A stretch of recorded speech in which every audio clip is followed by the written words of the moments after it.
terrible joy. A strange oxymoron that epitomizes a law of human existence as certain as death itself. An obscure and terrifying truth with the potential to both destroy and strengthen the human spirit.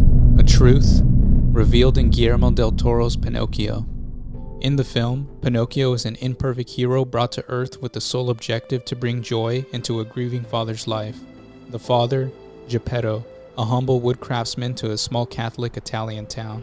Initially, Geppetto is seen as a blissful citizen and proud father to his son Carlo. But after a tragic turn of events, his son is killed by an aerial bomb, a consequence of their town's proximity to the fighting during World War I.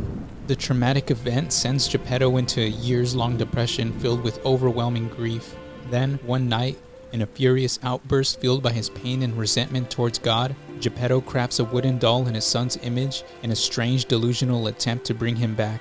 Soon after, his home is visited by a mysterious spirit from the forest. This essence grants immortal life to his wooden creation and blesses the doll with a name and a purpose, to heal Geppetto's tortured soul with love and joy.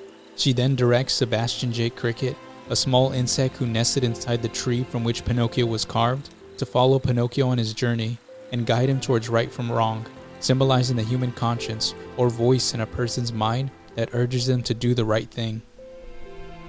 Following this night of divine intervention, we see Pinocchio is immediately thrilled to be alive in the world. Here, it is revealed what the forest spirit incarnated, the archetypal innocent child, filled with wonder, joy, and love, an antithesis to what Geppetto has become. Pinocchio is a miracle, and although born from a tragedy, he will lead to Geppetto's salvation, an odd correlation of events that hints to life's cruel paradox, which will be revealed later in the film. Eventually, the town discovers Pinocchio's existence after he barges into a public church mass. Following the incident, the town's fascist overseer commands Geppetto to integrate the boy into their society, fearing his unruly behavior as a threat to their now strict government order. Now, as a reluctant foster father, Geppetto is forced to care for a child he does not love, but stubbornly loves him. Then, evil forces begin to take advantage of Pinocchio for their own personal gain. This leads to several unfortunate events which culminate into a pivotal argument between Geppetto and Pinocchio, an argument that compels Pinocchio to leave home to correct a situation he feels responsible for. This is when Geppetto is confronted with the most difficult task of his life, to move on from the loss of his son, bring Pinocchio back home, and accept him as his new family. Eventually, Geppetto is able to finally overcome his misery following a wake-up call by Sebastian, acting as his conscience, that spurs him to selflessly venture out into the unknown to attempt to rescue Pinocchio. Yet despite failing to bring him back, through this journey and Pinocchio's courageous sacrifices, Geppetto escapes his seemingly eternal suffering and builds a loving relationship with his new son, a bond that lasts throughout the end of his life.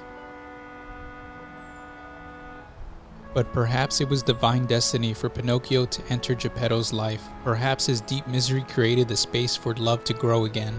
Maybe it was destined for him to relearn the wisdom he passed to his former son, that when one life is lost, another must grow.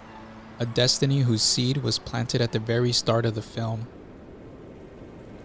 After the explosion that took Carlo's life, a pinecone Carlo found shortly before his death was left behind. A perfect pinecone that was miraculously placed into the hands of Geppetto and planted next to Carlo's burial site. And through all his mournful days, as Geppetto visited the grave, that pinecone steadily grew over his shoulder, becoming a tree to be carved into a son brought to life.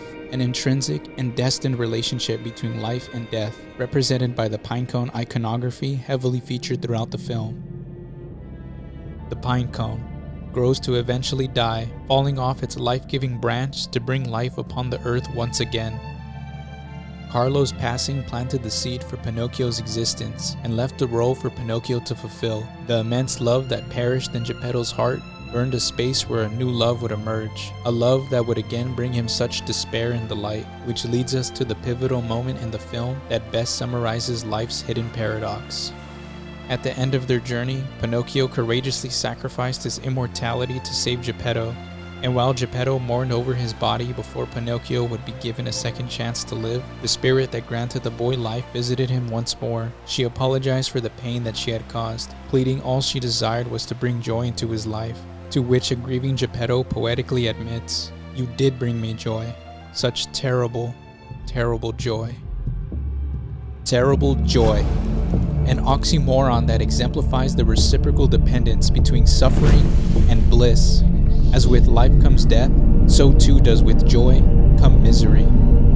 But why is it that these forces work so perfectly in sync with one another, filling the spaces the other creates in our hearts? It is a harsh, yet wondrous paradox that coats the back end of human existence, a truth that unveils the harmonious bond between our greatest joys and deepest agonies, shattering the precious dichotomy our minds created, revealing that sorrow shares a table with happiness as they chat the night away, plotting their next move.